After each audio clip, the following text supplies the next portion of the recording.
Jeremías 33:6, he aquí yo os traeré sanidad y medicina, ¿sí? Y les haré bien a sus vidas. Es decir, la sanidad del alma y la sanidad del espíritu y la sanidad del cuerpo es una promesa del Señor. Pero una iglesia no puede sanar a otro si está enferma. Y eso es algo muy importante que debemos entender. Allá afuera el mundo está lleno de muchas opciones, tiene muchas propuestas para que las personas se liberen de todo aquello que las detiene y no las hace avanzar en esta vida. Allá afuera usted va a encontrar cursos de metafísica, cursos de yoga, eneagramas, psicología positiva, libros y cursos de autoayuda y cuanta cosa usted pueda leer por internet o comprar en librerías o centros espiritistas de cualquier lugar de la ciudad. Sin embargo, nada de esto sacia al alma a menos que el espíritu del ser humano se encuentre con su fabricante, se encuentre con Dios. Solamente cuando hay un encuentro cara a cara con Dios, el alma es satisfecha, el alma es saciada. Porque mientras estemos alejados de Dios, la palabra dice, porque separado de mí, nada podéis hacer. O sea que si estamos separados de Dios, vamos a tratar de satisfacer la angustia o de cubrir la pena con métodos humanos. Y los métodos humanos fallan porque sencillamente el único que puede arreglar nuestra vida es el fabricante que nos creó. Y ese fabricante que nos creó se llama Dios. No hay nadie más. Solo cuando volvemos a Dios, que es nuestro fabricante, que es nuestro creador, nuestra vida comienza a cobrar sentido. Es cierto que el diablo se viste de ángel de luz y a veces hay cosas que parecen buenas. Cuando usted comienza a leer de metafísica, cuando usted comienza a leer de psicología positivista, y aún en el Evangelio tenemos autores de psicología positivista que tratan de darle cierto ánimo a la iglesia, cierta esperanza a la iglesia, pero que no hacen lo más importante, que es llevar a una persona angustiada al único lugar que puede saciar su alma y que puede ser liberada, que es a los pies del Señor Jesucristo. Y muchas veces el diablo puede engañar a la gente diciéndole, tú no necesitas ir a la iglesia para sanarte. Tú no necesitas ir a donde los cristianos para tener a Dios. Tú a Dios lo puedes tener en cualquier lugar, en cualquier momento, en tu casa. Y eso es una mentira. Porque si Dios en el desierto construyó un tabernáculo para su pueblo, quiere decir que Dios quiere habitar en medio de su pueblo. Y si Dios permitió que Salomón construyera un templo magno, grande, hermoso, precioso, costoso, quiere decir que Dios también necesita un lugar donde manifestarse específicamente. Así que, entendiendo esto, la iglesia, Jesucristo le ha entregado las llaves, o sea, la autoridad para que las puertas del Hades, o sea, de la muerte, no prevalezcan contra ella. De manera que la iglesia se convierte en un agente de cambio.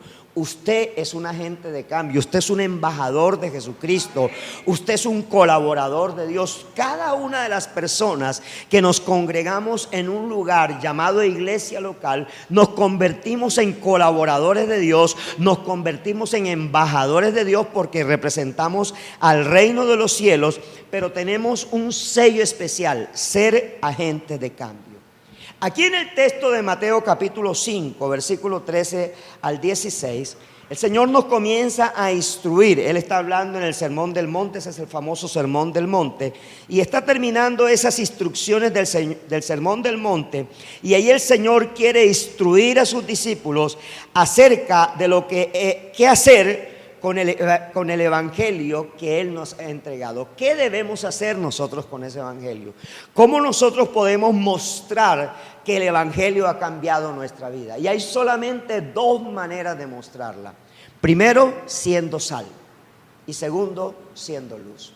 Solo cuando somos sal de esta tierra y luz de este mundo es cuando realmente otras personas van a querer lo que nosotros tenemos.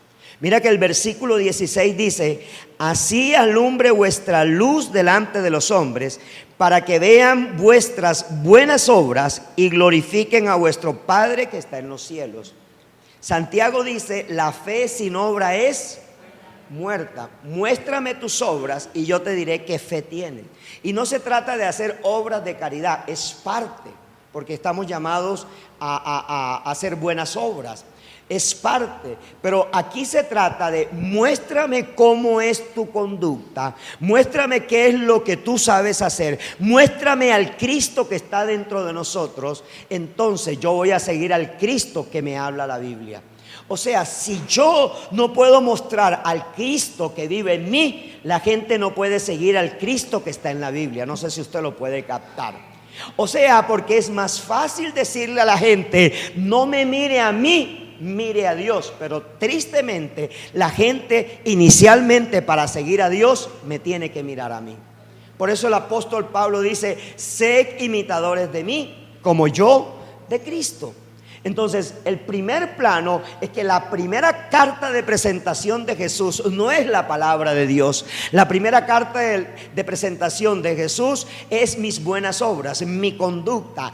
Cómo soy como padre de familia, cómo soy como hijo, cómo soy como trabajador, cómo soy como vecino, cómo soy como ciudadano, cómo soy como creyente de un lugar donde me congrego. ¿Qué hago? ¿Qué pasa con mi vida? ¿Cómo respondo cuando una moto me roza el retrovisor y me lo rayó? ¿Con qué actitud me bajo del carro? ¿Qué le digo a esa persona? O cuando un bus me rebasa y entonces a mí me da rabia y entonces comienzo a competir con el bucero. No, ¿cómo reacciono yo? ¿Qué es mi conducta? O cuando alguien me pisó. Ayer salía del hospital de ver a la niña de David y Roselín, y una señora se bajó de la moto y no se dio cuenta y me dio un tremendo golpe en la rodilla. Y yo dije: ay, gloria a Dios. Ella me pidió perdón y yo le hice así, pero fue un dolor que pasé buena parte de la tarde con ese dolor en mi rodilla. Pero ¿cómo era mi reacción en ese momento?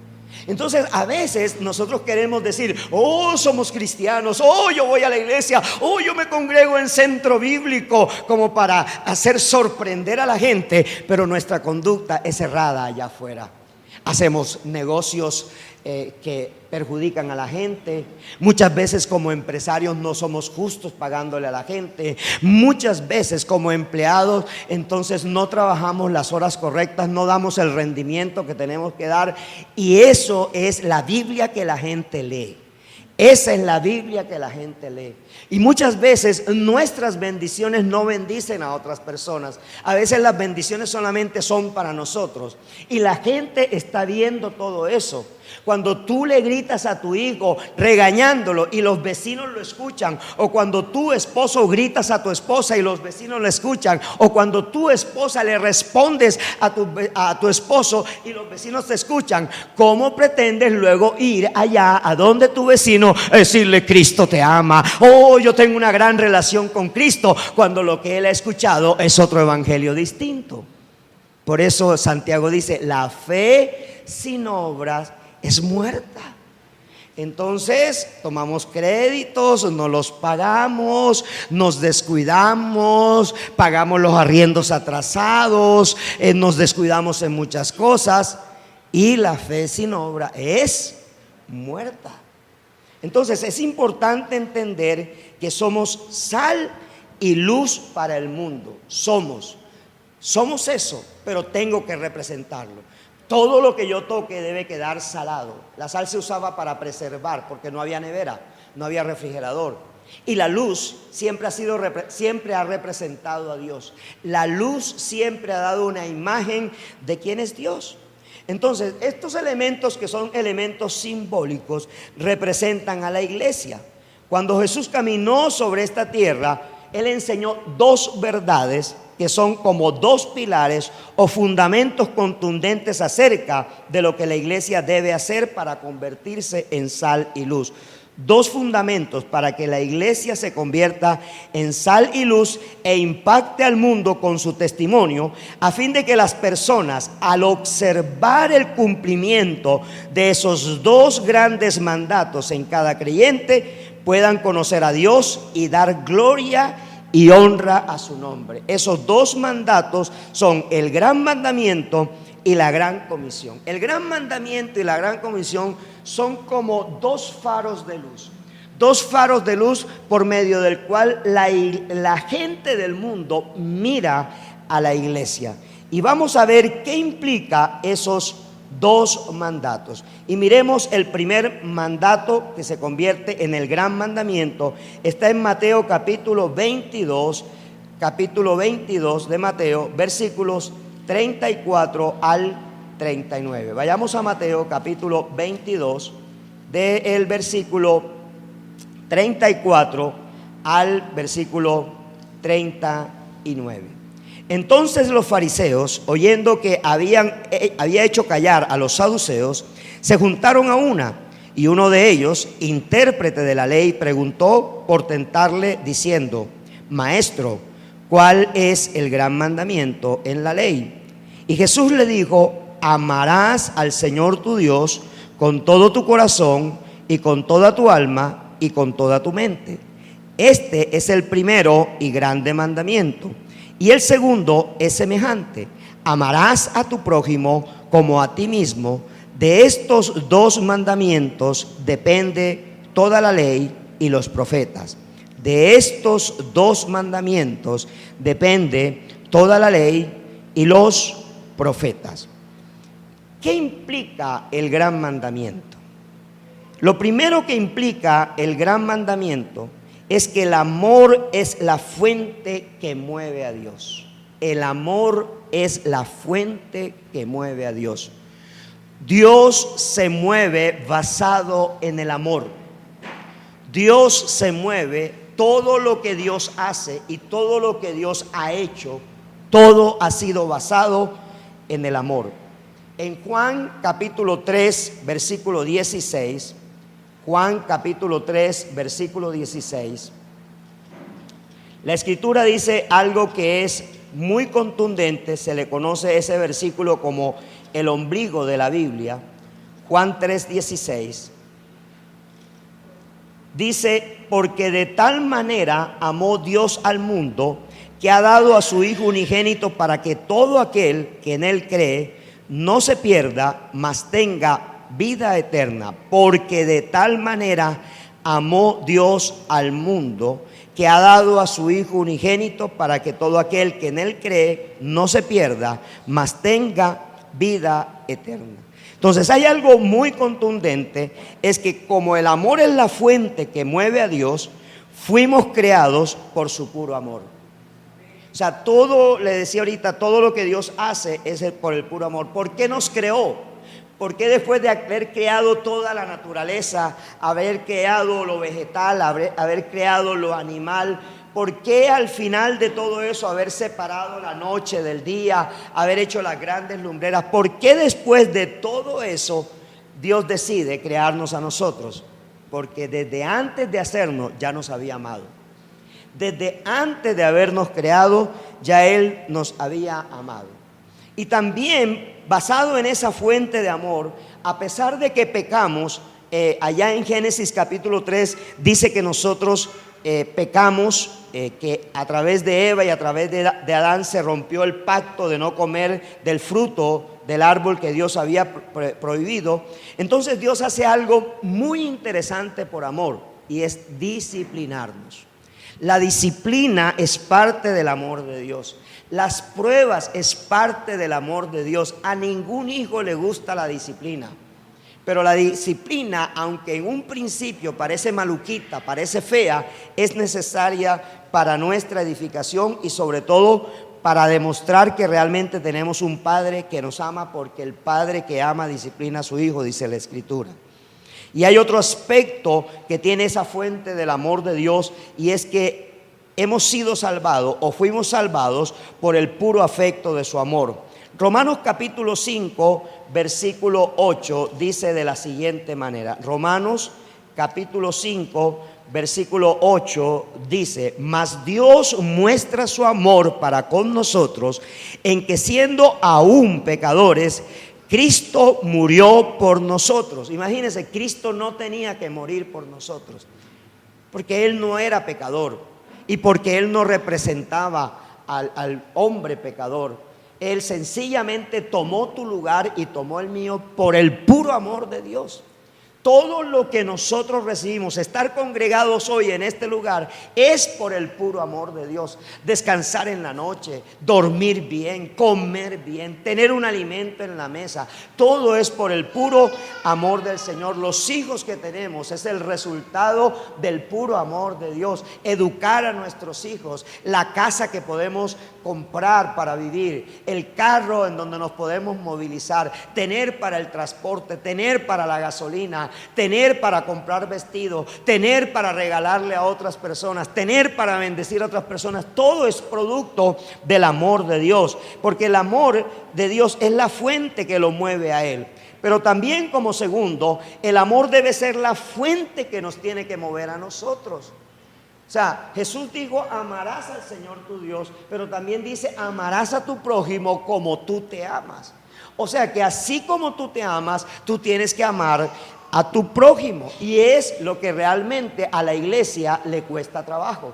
A la gran mayoría de los creyentes, amar a Dios no nos cuesta ninguna dificultad, pero nos cuesta dificultad amar a nuestro prójimo.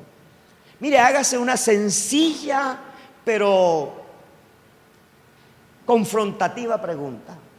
Pregúntese: ¿cuántas personas enfermas hay en la iglesia? ¿Y a cuántas usted ha ido a visitar? ¿A cuántas siquiera usted le ha mandado un mensaje de WhatsApp?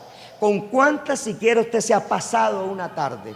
Y sabes, si usted se raja en esa respuesta, quiere decir que usted no sabe lo que es practicar el amor al prójimo y todavía su evangelio está incompleto. Cuando nosotros no podemos atender las necesidades de las personas de la misma comunidad, estamos incompletos. No somos ni sal ni somos luz. Y esto no es la primera vez que lo predico, ni siquiera es la primera vez que usted lo lee. Usted lo ha leído siempre en la palabra. Pero ¿sabe algo? Usted no puede esperar que cuando usted esté en una situación problemática, otro lo visite, porque usted no ha visitado a nadie cuando otro estuvo enfermo. O sea, observe eso.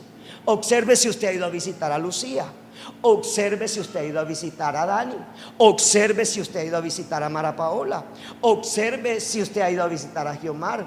Observe si usted ha enviado un mensaje, si usted ha hecho una llamada telefónica, porque no tiene que ir a visitar todos los días. Pero hoy, a través del WhatsApp y a través de una llamada de celular, usted puede hacer contacto con un hermano de su fe.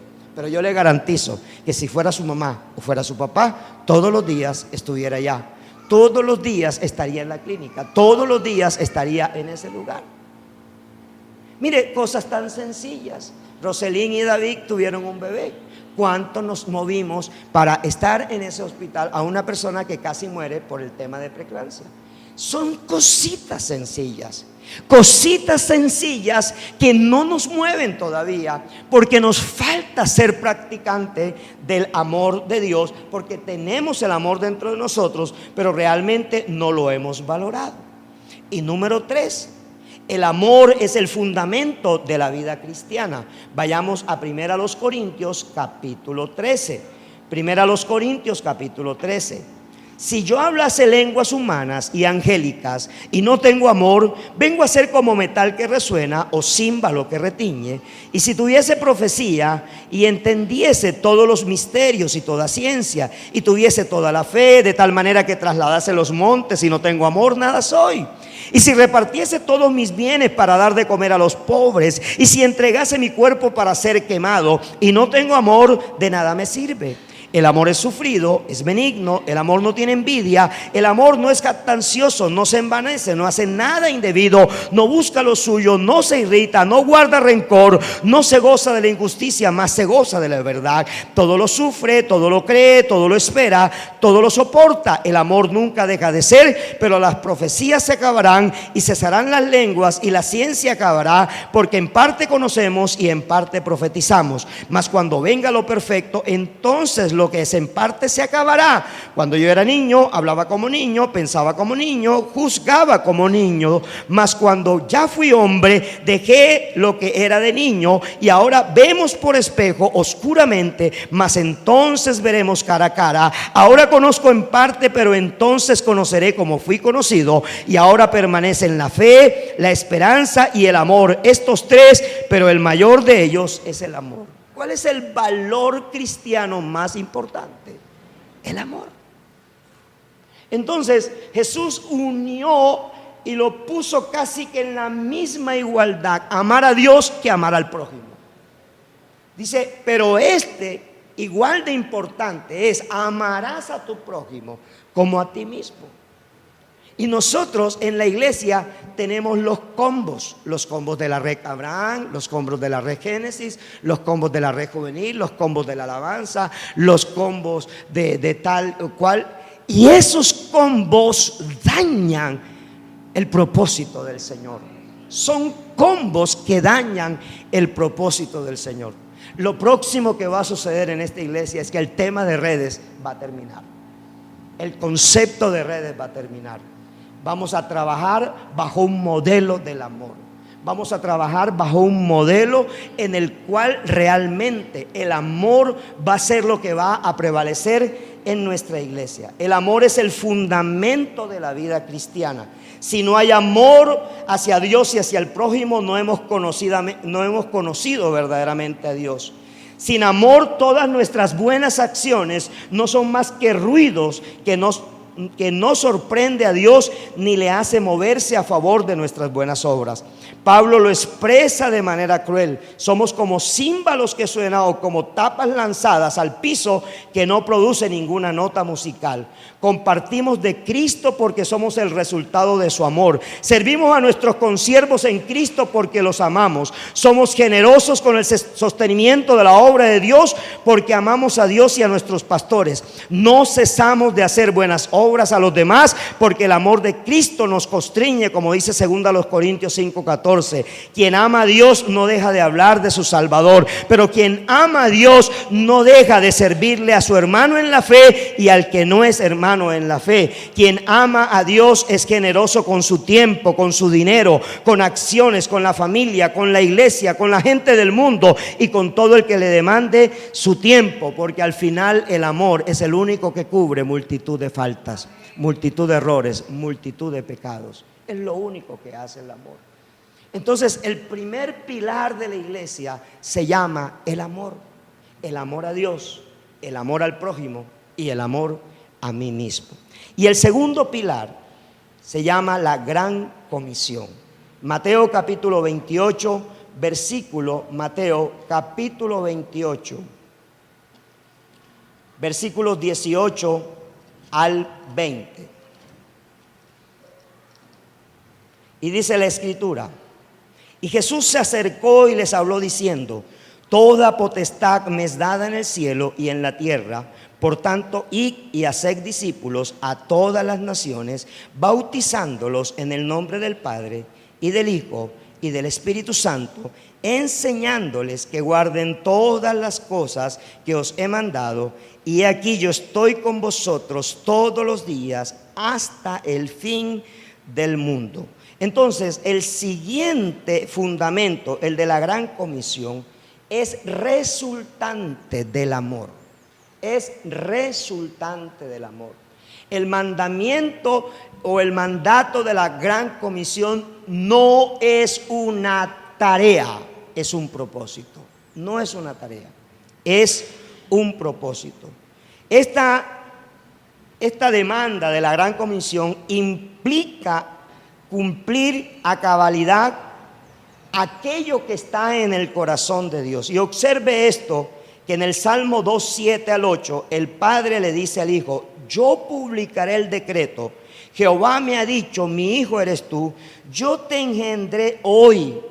Pídeme y te daré por heredad las gentes y por posesión tuya los términos de la tierra. La gran comisión es por causa de Jesucristo, no por causa de los templos que se puedan abrir. La gran comisión es por causa de que el evangelio de Jesucristo, que como iglesia alcancemos a personas que están en la condición que un día tú y yo estábamos. Tú y yo un día estábamos en el pozo de la desesperación, y en ese lugar el único que nos salvó, el único que nos rescató fue el Señor Jesucristo. Nadie más lo hizo.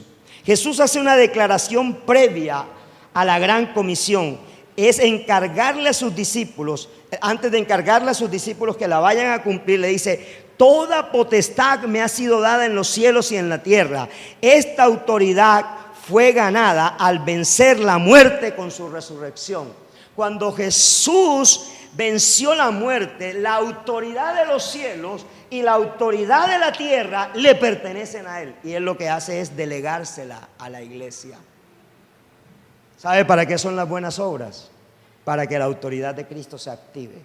Por eso no solamente somos sal, sino que también tenemos que ser ¿qué? Luz. Luz de la tierra. ¿Sí? Luz de la tierra. El amor es el primer fundamento o pilar en donde la iglesia de Cristo basa su trabajo hacia el mundo.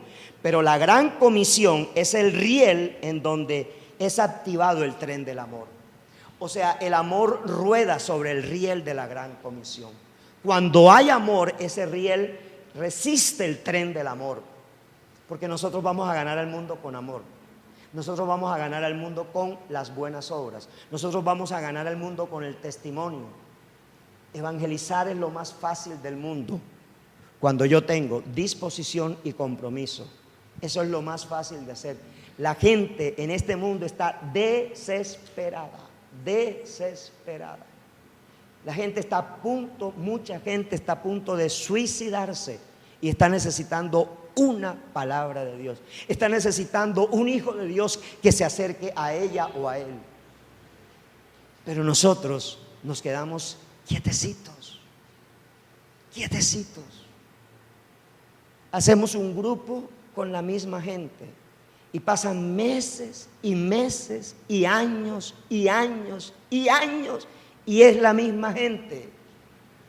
No hay amor, o no está expresado el amor. Necesitamos expresar el amor. Cuando tú eres el mismo en el mismo lugar, eso se llama un gueto encerrado. Y el gueto no produce nuevas vidas para Cristo. Y la iglesia, a través del amor, está llamada a impactar para producir nuevas vidas para Cristo. Si Jesús es el dueño de los cielos y de la tierra, quiere decir que todo impedimento para hablarles a otros ha sido ya quitado. El infierno no puede impedir que los hijos de Dios mostremos al mundo que el amor de Dios está también disponible para ellos. La gran comisión no debe ser jamás una carga para la iglesia, no debe ser una tarea, sino que debe ser una respuesta al amor que yo profeso por aquel que dio su vida por mí. La gran comisión está dada para que ejecutemos todos los bienes que el reino tiene para quien no conoce a Dios. Un día alguien te habló y te mostró del gran amor de Dios. Entonces también hay un día para que tú y yo podamos mostrar a muchos que Cristo también los está buscando y quiere encontrarse con ellos para amarlos, librarlos de su actual condición de pecador, otorgarle la posibilidad de entrar al cielo y recibir la herencia que como hijos de Dios en Cristo les espera. Y quiero terminar con esto. La iglesia es la embajadora del reino, dice 2 Corintios 5:18. La iglesia es la portadora de la verdad que hace libre al pecador y lo salva, dice Juan 8:32. La iglesia es la columna y baluarte de la verdad, dice 1 Timoteo 3:15. La iglesia es linaje escogido, real sacerdocio, nación santa, pueblo adquirido por Dios para anunciar las virtudes de aquel que lo salvó, para llevarlo a su luz admirable, dice 1 de Pedro 2:9. La iglesia es una comunidad de apóstoles y profetas que anuncian las buenas nuevas de Cristo, para que todo aquel que lo escuche le crea y decida apartarse de su vida, tomando en fe la decisión por Cristo, sacándolo Jesús del pecado y sacándolo también de las llamas del infierno. La iglesia es un agente de cambio para transformar la vida de muchas personas, pero todo esto es posible si somos obedientes al gran mandamiento y a la gran comisión. Todo esto es posible si somos obedientes al gran mandamiento y a la gran comisión. Podemos ponernos en pie, iglesia. Quiero concluir este mensaje diciéndote lo siguiente. Al volver a leer Mateo capítulo 5, versículo 13 al 16, debemos sacar la gran conclusión: somos sal de la tierra y somos luz de este mundo. Hemos sido rescatados de las tinieblas y llevados a la luz admirable de Cristo, para impactar a mucha gente que hoy no tiene esperanza. ¿Sabes que hoy alguien se va a suicidar? Hoy alguien tomó la decisión de suicidarse. Hoy alguien está desesperado. Y quizás ese alguien puede hoy pasar por el frente tuyo. Pero hay un problema. Para tú detectar la necesidad de otro, tienes que tener las antenitas de vinil, así como el chapulín colorado. Esas antenitas de vinil se llama el amor. Antenitas de vinil que piten y tú identificas, ese necesita del amor de Cristo. Y muchas veces pasamos de largo. Está la antenita sonando y nosotros seguimos avanzando. Y las antenitas terminan diciendo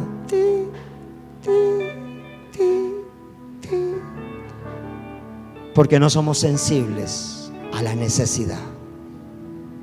La iglesia, en cualquier lugar donde esté ubicada, y cuando hablo de iglesia hablo de ti, hablo de mí, tenemos unas antenitas del amor. Y esas antenitas, cuando vea a una persona con necesidad, se activan para anunciar que tú debes hablarle a alguien. Y tienes la asistencia tremenda del Espíritu Santo, quien te dice: háblale a ese, háblale a esa, háblale a esa persona. No importa que estás haciendo tu trabajo, simplemente dile: mira, estoy orando por ti, ¿me permitas que yo siga orando por ti? Antenitas de vinil, antenitas del amor. Pídele perdón a Dios por toda persona que ha dejado de recibir una palabra de salvación porque tú callaste. Hoy es día de pedirle perdón a Dios. Hoy es día de pedirle perdón al Señor por aquel compañero de trabajo que se suicidó, por aquel familiar que no tiene esperanza, que se enfermó, que murió de un cáncer, pero murió sin Cristo y murió peor que del cáncer. En esta mañana te pedimos perdón, Señor, por cada persona, Señor, que no ha sido afectada por las antenitas del amor que tú pusiste sobre nosotros, Señor. Te pido perdón, Señor, y te pido que esta iglesia, Padre del cielo, pueda entender estos dos fundamentos basados, Señor, en las dos esencias en que tú nos conviertes cuando te conocemos: ser sal y ser luz. Ser sal y ser luz es ser amor y ser embajador. Ser sal y ser luz es aplicar a mi vida todo el amor de Cristo que me salvó, para entonces yo hablarle a otro de todo el amor de Cristo que puede salvar a alguien que quizás hoy no tiene esperanza. Señor, gracias en el nombre de Jesús de Nazaret, en esta preciosa mañana, Señor, la iglesia CBI Medellín pide perdón, pero también se compromete contigo, Señor, a ser una iglesia llena del amor, pero a ser una iglesia que al entender la demanda, forma esa demanda como los rieles donde el tren del amor va a transitar, para que mucha gente se embarque, para que en cada estación que hagamos mucha gente reciba del impacto del amor de Dios en Cristo Jesús. Amén y amén. Dale un fuerte aplauso al Señor.